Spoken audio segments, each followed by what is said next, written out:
J'aimerais que nous ouvrions la Bible dans Luc chapitre 18, du verset 1 à 8. Luc chapitre 18, du verset 1 à 8. Jésus leur adressa une parabole pour montrer qu'il faut toujours prier et ne point se relâcher. Il dit, il y avait dans une ville un juge qui ne craignait point Dieu et qui n'avait d'égard pour personne. Il y avait aussi dans cette ville une veuve qui venait lui dire, « Fais-moi justice de ma partie adverse. » Pendant longtemps, il refusa. Mais ensuite, il dit en lui-même, « Quoique je ne craigne point Dieu et que je n'ai d'égard pour personne, néanmoins parce que cette veuve m'importune, je lui ferai justice, afin qu'elle ne vienne pas sans cesse me rompre la tête. » Le Seigneur ajouta, « Entendez ce que dit le juge inique. Et Dieu ne fera-t-il pas justice à ses élus qui crient à lui jour et nuit, et tardera-t-il à leur égard? Je vous le dis, il leur fera promptement justice. Mais quand le Fils de l'homme viendra, trouvera-t-il la foi sur la terre? » Amen. Amen. Persévérons à prier et ne nous relâchons pas. C'est ce que Jésus enseigne à ses disciples, mais c'est ce qu'il nous enseigne aussi ce soir. Jésus a parlé par une parabole. Qu'est-ce qu'une parabole? Une parabole dans le milieu physique, c'est toujours une histoire qui donnera une réalité spirituelle. Et je voudrais vous emmener ce soir sur le terrain de la persévérance. Parce que persévérer est un acte spirituel. Oui, persévérer est un acte spirituel. Parce que persévérer nécessite la foi. Je proclame que ce soir, le pourcentage de votre foi va augmenter. Amen. Amen. Alléluia. Voici donc l'histoire d'un homme et d'une femme. Un homme qui est juge, qui est autoritaire. Un homme qui, au verset 4, nous voyons qui quelque part se connaît bien lui-même. Il dira de lui qu'il ne craint pas Dieu et qu'il n'a d'égard pour personne. C'était donc quelqu'un de très dur, très égoïste, très méchant. Et face à lui, une femme qui est veuve et qui vient réclamer son dû. Le juge refusa pendant longtemps. Le juge a été catégorique. Non, c'est non. Et la Bible nous dit, Jésus nous dit qu'il refusa longtemps. Longtemps, un temps qui est long. Je ne sais pas pour vous ce qu'est longtemps. Mais si vous cherchez vraiment auprès de Dieu votre guérison, une bénédiction, un miracle, c'est que vous savez que Dieu dispose de cette chose-là. Mais aujourd'hui, vous ne l'avez pas encore reçu. Vous ne l'avez pas encore embrassé. Vous ne l'avez pas encore entre vos mains. Persévérez. Mais Florence, cela fait déjà tellement de fois qu'on prie pour moi. Je suis fatiguée. Quelque part, je ne sais pas si vraiment Dieu m'entend. N'abandonne pas. Continue. Crois en Dieu. Peut-être tu as passé ton permis de conduire 3 fois. Tu l'as raté. Peut-être tu es jeune et tu as passé des examens et tu as échoué. Et tu te dis, mais j'ai vraiment eu des mauvais examinateurs. Mais finalement, j'ai pas de chance. Je suis vraiment nulle. Je suis bête ou quoi? Stop. Stop les paroles négatives. Amen. Et confesse, la prochaine fois, je vais l'avoir. Amen. Parce que Dieu est avec moi. Je vais y arriver. Dieu aime voir notre foi. Observez. Observez dans le milieu professionnel. Les gens se lèvent le matin, tous les hommes et les femmes se lèvent pour aller travailler, pour gagner l'argent, pour se vivre, pour se nourrir. Ils fournissent un effort. Regardez dans le milieu sportif. Vous savez combien j'aime donner souvent des exemples par rapport au sport, parce que je suis issue d'une famille de sportifs, alors je sais de quoi je parle. Regardez les sportifs, les années d'abstinence, le temps de sacrifice, de don de soi pour arriver à la plus haute marche du podium, pour réussir. Je regardais les Jeux Olympiques handisport dernièrement. Je me suis dit, waouh Florence, quelle leçon de courage, quelle leçon de persévérance. Regardez dans le milieu médical, si la sage-femme n'est pas concentrée, au moment où l'enfant vient pour naître, l'enfant peut mourir. Et un chirurgien, lorsque le chirurgien commence à opérer, ça serait bien aberrant, n'est-ce pas, de ce que le chirurgien dise, allez, j'arrête, et finalement le patient reste sur la table du bloc avec la plaie ouverte. Il va jusqu'au bout, il va jusqu'au bout.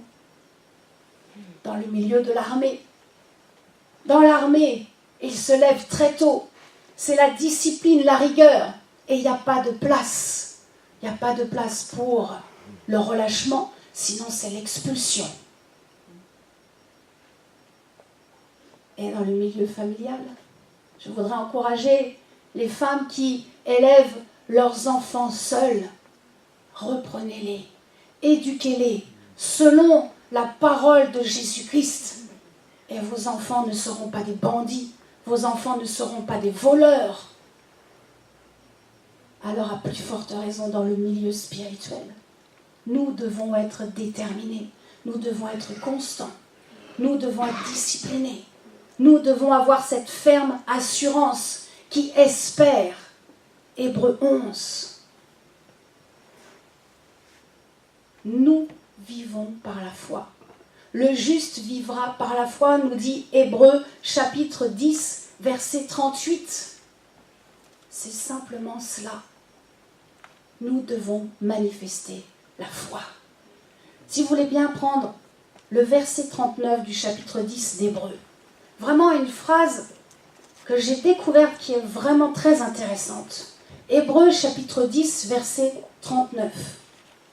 Nous, vous et moi, nous ne sommes pas de ceux qui se retirent pour se perdre, mais ceux qui ont la foi pour sauver leur âme. Amen. Amen. Je suis de ceux qui ont la foi pour sauver mon âme. Dites-le, je suis de ceux qui ont la foi pour sauver mon âme. Alléluia. Dans cette histoire de Luc chapitre 18, Jésus-Christ dit, entendez ce que dit le juge inique. Ce soir, le Saint-Esprit vous dit, entendez, si vous ne connaissez pas l'amour de Dieu, ou si vous doutez de votre salut, venez dans les bras de Papa. Venez dans les bras de votre Père, il vous attend. Demandez-lui pardon et il vous pardonnera. Croyez dans le sacrifice de Jésus-Christ. Amen. Qui purifie votre vie. Et si vous connaissez l'amour de Dieu pour vous, si vous êtes né de nouveau, alors ne vous relâchez pas. Continuez à prier. Continuez à prier. Amen. Je ne me relâcherai pas. Vous pouvez le dire. Je ne me relâcherai pas. Je ne baisserai pas les bras. Amen. Si vous lisez simplement la Bible, une fois comme cela dans la semaine, vous vous êtes déjà relâché. Si vous ouvrez simplement la Bible, là, quand on est ensemble dans la réunion, vous vous êtes déjà relâché. Si vous pensez que prier 2 minutes le matin juste avant d'aller travailler ou de partir à l'école, c'est bien, il faut le faire. Mais ce n'est pas suffisant, vous vous êtes déjà relâché. Si vous êtes dans un temps de combat et que vous n'y croyez plus, vous vous êtes déjà relâché. Une sœur m'a dit, il y a quelques jours, j'étais en train de préparer cette prédication et j'ai dit oui, elle a raison. Elle dit, tu sais Florence, quand j'ai le doute qui vient dans mes pensées, tout de suite je le chasse. parce que je sais que ce n'est pas Dieu. Et j'ai dit oui, elle a raison. Parce que Dieu, c'est la foi. Dieu, c'est la foi. Alléluia. Amen. Foi et fidélité ont le même mot grec, la même racine pistis. Foi et fidélité. Nous devons manifester la foi. Alors je vous encourage à ouvrir votre Bible, à la proclamer à haute voix. Et c'est là que votre foi va augmenter. Amen. Nous ne nous relâcherons pas. Nous persévérerons dans la prière. Nous ne baisserons pas les bras dans nos temps de combat. Et nous continuerons à avancer. Dites-le, je continuerai à avancer. Je ne regarderai plus derrière. Je visionne devant. Alléluia. Jésus-Christ a dit, entendez ce qu'a dit le juge inique. Je n'avais pas fait attention la première fois que j'ai lu ce chapitre, ce passage. Et je trouvais ça très incroyable. Jésus-Christ enseigne en prenant l'exemple d'un homme pécheur, un juge inique, un homme qui ne veut pas du tout de Dieu, qui est un gros égoïste. Et Jésus se sert de lui pour nous parler même encore aujourd'hui. Dieu se sert de tout pour nous enseigner, de la providence de la vie, de toute personne, de la nature. Dieu se sert de tout. Il suffit juste à nous de bien entendre. Le juge a dit, je lui ferai justice. À combien plus forte raison, Dieu qui est notre Père, le Dieu de la Bible, nous fera justice. Amen. Si nous avons un contentieux immobilier, si nous avons un contentieux dans notre couple, si nous avons un contentieux dans nos finances, Dieu nous fera justice. Amen. Amen. Amen. Alléluia. Mais Dieu ne le fera pas comme le juge. Dieu ne nous fera pas justice parce qu'on vient lui casser la tête toutes les 5 minutes. Et il le fera simplement par amour. Et il le fera simplement parce que Dieu nous aime. Simplement par amour. Dieu aime voir notre détermination. Dieu aime voir que nous n'abandonnerons pas. Dieu aime voir que notre foi est enclenchée. Pourquoi ? Parce qu'il est ainsi. Dieu n'abandonne lui-même jamais. Dieu ne nous abandonnera jamais. Dieu est un Dieu fidèle. Dans son royaume règne la fidélité. Dans son royaume règne la paix. Dans son royaume règne l'amour. Quand nous passons par des tempêtes, Dieu est là. Quand nous passons par l'ombre de la vallée de la mort, Dieu est là. Quand nous passons par une tragédie sentimentale, Dieu prend soin de nous et Dieu est là. Imaginez quand les Hébreux sont sortis d'Égypte, que toute l'armée de Pharaon leur coursait après. Dieu a ouvert la mer Rouge pour qu'ils traversent. Dieu était avec eux. Aujourd'hui, Jésus-Christ est notre Sauveur. Dieu est avec nous. Dieu est avec nous. Croyons en ce Dieu merveilleux. Vous savez que les incrédules sont mis au même rang que les lâches, les menteurs, les voleurs et d'autres dans Apocalypse 21, 8, et que leur part, les incrédules, ceux qui ne croient pas, leur part est pour les temps de feu et de soufre. Écoutez bien, ayez foi en Dieu, ayez foi en lui. J'aimerais vous donner un verset que vous pouvez garder, que si vous écrivez sur votre Bible, vous pouvez souligner, qui va vous faire du bien. Genèse, lisons ensemble. Genèse, chapitre 28, 15. Si vous avez votre Bible, prenez-la, ouvrez-la, embrassez votre Bible. C'est tellement précieux. C'est la parole de Jésus-Christ pour nous. Genèse, chapitre 28, verset 15.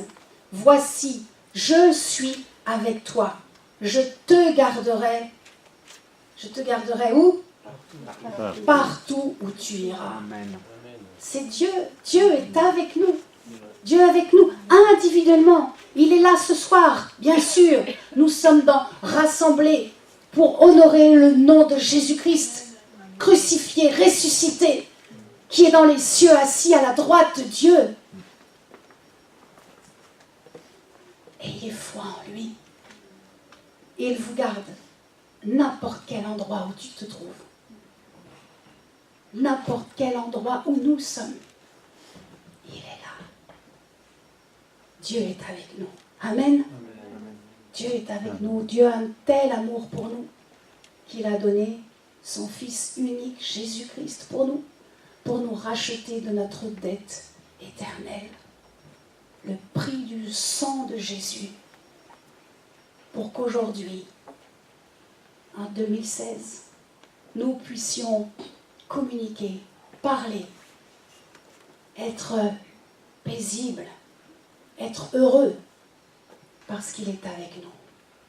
Quelle grâce nous avons, quelle grâce nous avons de l'avoir pour Dieu. Jésus-Christ est la lumière du monde. Jésus-Christ est la porte des brebis. Jésus-Christ est la résurrection et la vie. Le dernier verset de l'évangile de Matthieu, Matthieu 28, 30. Je suis avec vous tous les jours jusqu'à la fin du monde. Le monde n'est pas fini.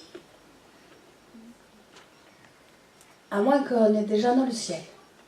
Le monde n'est pas fini. Tant que Jésus est bien avec nous. Dieu est avec nous. Marc, chapitre 11, versets 22-24.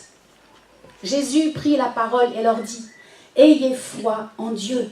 Je vous le dis en vérité, si quelqu'un dit à cette montagne, « Ôte-toi de là et jette-toi dans la mer », s'il ne doute point en son cœur, mais croit que ce qu'il dit arrive, il le verra s'accomplir. C'est pourquoi je vous le dis, tout ce que vous demanderez, en priant, croyez que vous l'avez reçu et vous le verrez s'accomplir. Amen. Dites avec moi, tout ce que je demande en priant, Tout ce que je demande en priant, je crois que je l'ai reçu je crois que je l'ai reçu. et je vais le voir s'accomplir. Alléluia. Nous continuerons de nous battre pour le royaume de Dieu. Amen. Nous ne nous relâcherons pas. Nous continuerons de prier parce que Jésus est avec nous. Parce que je suis tenace. Parce que je suis fidèle. Parce que je suis déterminée. Amen. Dites-le à Satan et à son armée. Ils vous entendent. Je suis tenace. Je suis fidèle. Je suis déterminée. Je combattrai toujours pour le royaume de Dieu.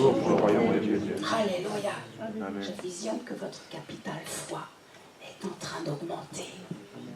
La marmite est en train de bouillir. Et l'eau commence à faire des bulles. Et la foi commence à monter en vous. Là où le diable avait semé un peu de doute dans votre esprit, cela s'évapore pour laisser place à la foi. À la foi. Nous sommes des hommes et des femmes de foi. Alléluia. Imaginez cette veuve. Elle est venue. Elle est revenue. Elle est revenue. Et revenue. Combien de fois elle est allée voir tirer la veste du juge et lui dire, fais-moi justice de ma partie adverse. Donne-moi mon dû. Donne-moi ce qui me revient de droit. Cette femme était remplie de courage. Cette femme était remplie de foi. Elle n'a pas regardé à son passé. Elle est allée voir ce juge avec la foi. J'aime voir la ténacité des enfants quand ils sont tout petits et qu'ils nous disent « Maman, tu m'achètes ça? Maman, je voudrais ça. » Et on dit « Ok, on verra plus tard. » Mais on continue les courses et l'enfant est toujours là dans le caddie. « Maman, je voudrais ça. »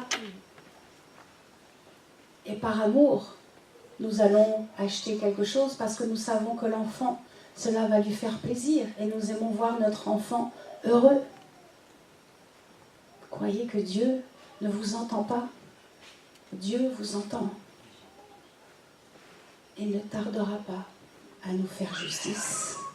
Ne nous relâchons pas. J'aime combien ce verset, Jacques chapitre 5, verset 16. La prière fervente du juste est d'une grande efficace. Amen. Persévérons à prier. Alors j'aimerais juste vous poser quelques petites questions. Est-ce que vraiment vous croyez dans votre miracle? Amen. Est-ce que vraiment vous croyez dans votre bénédiction? Amen. Est-ce que vous croyez que demain vous pouvez être propriétaire? Amen. Est-ce que demain vous croyez que lorsque vous allez imposer les mains aux malades, les malades Amen. seront guéris? Ce n'est pas réservé qu'à Amen. ceux qui sont sur l'estrade. Jésus a dit, c'est pour tous. Amen. Et il a dit, voici les signes qui accompagneront ceux qui auront Cru. qui se tiennent ici. Non, ceux qui auront cru, ceux qui ont la foi. Amen. Nous sommes un peuple victorieux. Il est temps que les chrétiens se réveillent et prennent conscience de qui ils sont. Alors si vous avez hésité à répondre oui, ou si dans votre tête quelque chose a commencé à mouliner pour vous dire oui mais peut-être, oui mais tu comprends, c'est que le doute est déjà un peu installé en vous. Et si le doute s'est un peu installé en vous, vous savez ce qu'il s'est passé. C'est que vous avez laissé tomber à terre une arme tellement importante pour la vie du combat spirituel dans la prière. Vous avez laissé tomber à terre le bouclier de la foi.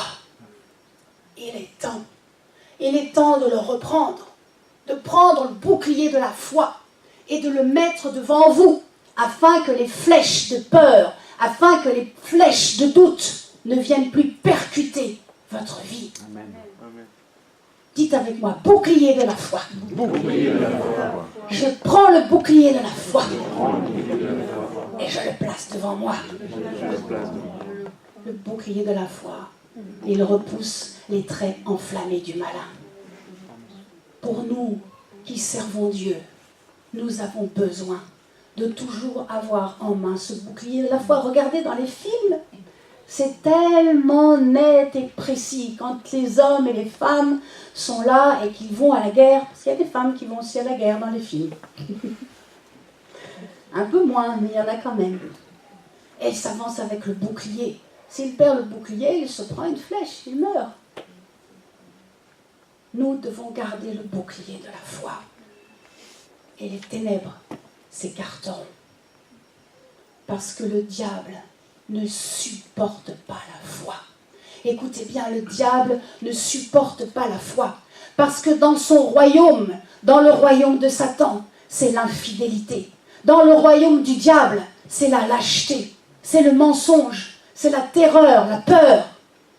Dans le royaume du diable, c'est la crasse, la puanteur, c'est la mort. Et il est temps, mes amis, de manifester la foi.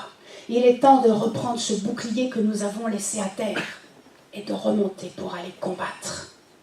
Oh, la vie n'est pas un long fleuve tranquille, mais avec le Saint-Esprit, nous traverserons ce fleuve. Alléluia Jésus.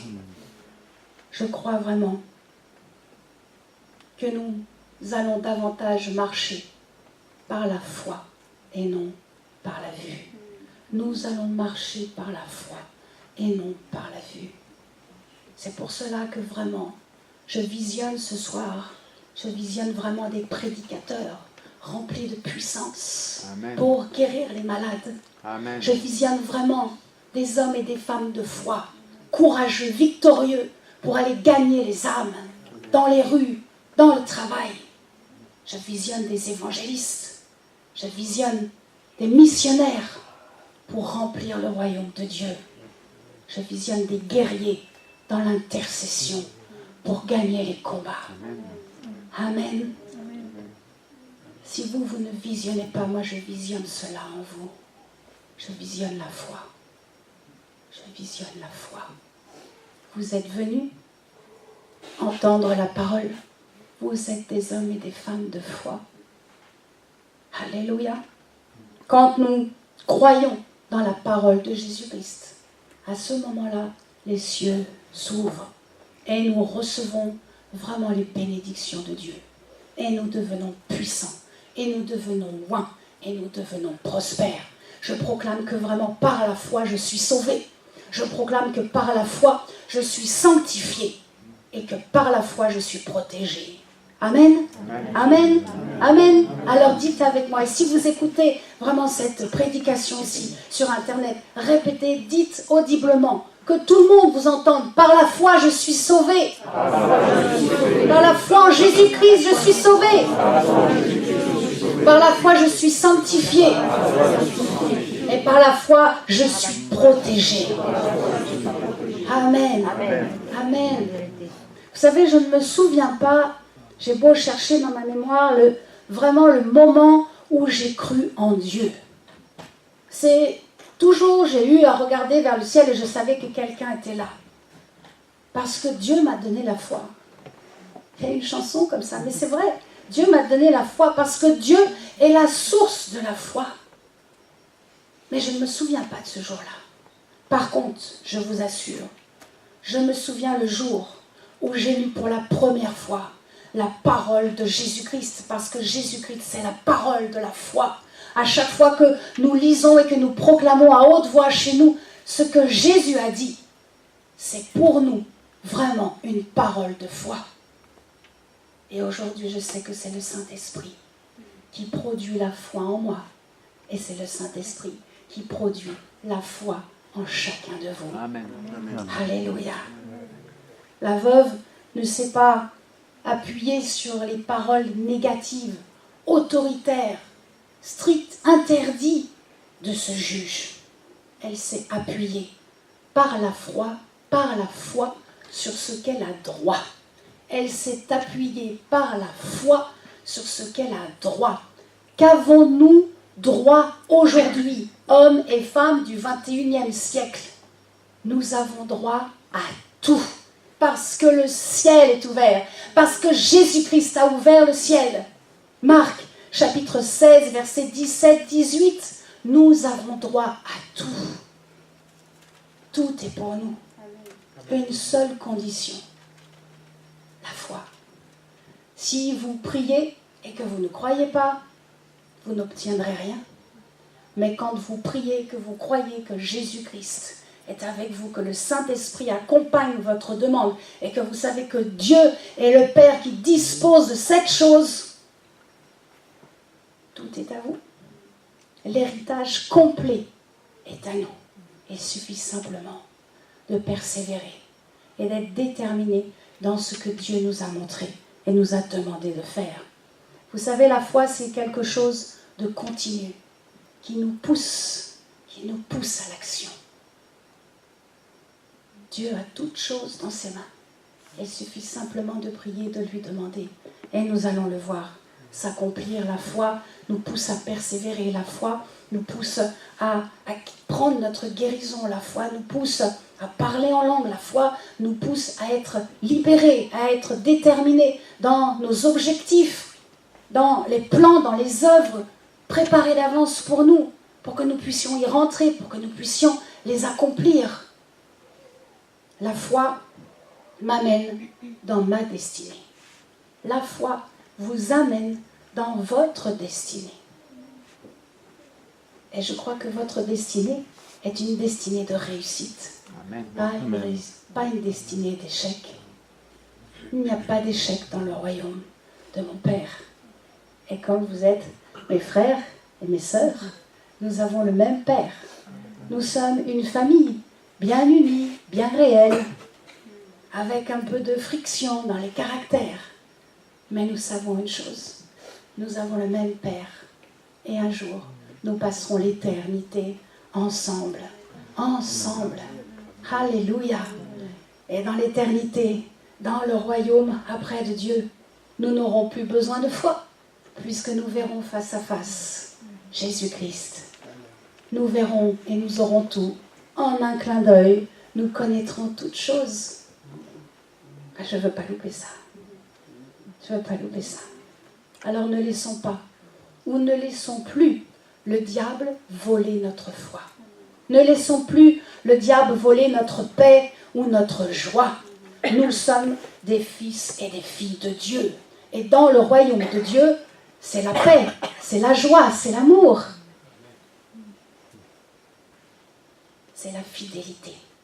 C'est cette foi que nous devons continuer d'entretenir, de cultiver en priant. Vous savez que le diable fera tout pour parvenir à vous affaiblir par l'incrédulité. Vous savez pourquoi ?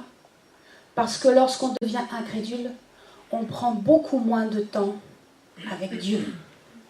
Ne croyez pas que c'est parce que je suis là et que j'ai une foi exemplaire. Je suis comme vous, de la même nature. Je suis une femme. Dieu m'a donné un corps de femme. Je ne suis pas un corps ni une âme, je suis un esprit. Mais il m'a donné un corps de femme et en attendant, je suis sur terre. Et l'ennemi est là, vient pour nous attaquer. Il y aura toujours des attaques du diable. Je ne veux pas vous mentir, il sera toujours là pour venir nous attaquer. Mais nous pouvons être victorieux dans chacune de ces attaques. Amen. Amen. Eh, bien sûr. Bien sûr. Lorsque nous laissons le doute ou l'incrédulité venir commencer à pénétrer nos pensées et que ça suit par nos paroles, à ce moment-là, rappelez-vous, je sais que ça vous est déjà arrivé, moi ça m'est déjà arrivé aussi. Je prends moins de temps avec Dieu. Je mets Dieu un petit peu de côté. Je laisse un peu la Bible un peu plus fermée. Vous savez pourquoi ? Parce que le diable sait que au moment où nous allons prier, à ce moment-là, nous allons réaliser que Jésus-Christ l'a vaincu. Nous allons réaliser que nous aussi, nous avons le pouvoir de repousser tous les traits du malin, tous les traits enflammés du malin. Nous avons le pouvoir de repousser toute la puissance des ténèbres. C'est pour cela qu'il envoie l'incrédulité, pour que nous puissions passer moins de temps dans la présence de Dieu, pour que nous soyons plus faibles et pour que nous croyions de moins en moins. C'est pour ça que nous devons prendre du temps avec lui chez nous.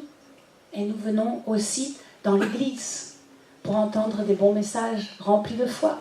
Amen. Alléluia. Alors nous pouvons, bien sûr, nous pouvons résister parce que Jésus-Christ l'a fait. Et nous allons persévérer.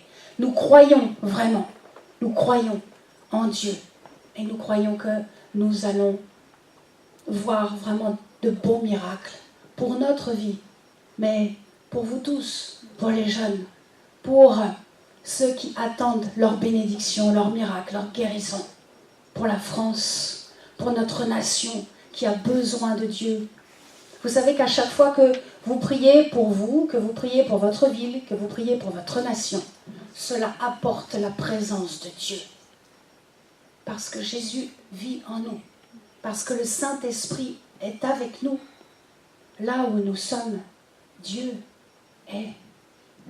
Partout où nous allons, nous sommes comme des petits flambeaux qui apportons des lumières et de l'espérance à ceux qui n'en ont pas. Ne vous sous-estimez pas. Ne vous sous-estimez pas. Dieu a vraiment des plans de bénédiction pour vous. Amen. Dieu a vraiment des plans de bénédiction pour vous. Alléluia. Amen. Et le Saint-Esprit va vous révéler vraiment ses plans. Toutes les œuvres, tout ce que vous avez à faire, le Saint-Esprit va vous le révéler. Que Dieu vous bénisse, que la paix vraiment demeure en vous. Et n'oubliez pas, la prière est la clé du matin. Amen. Et le verrou du soir. Amen. Amen. Amen.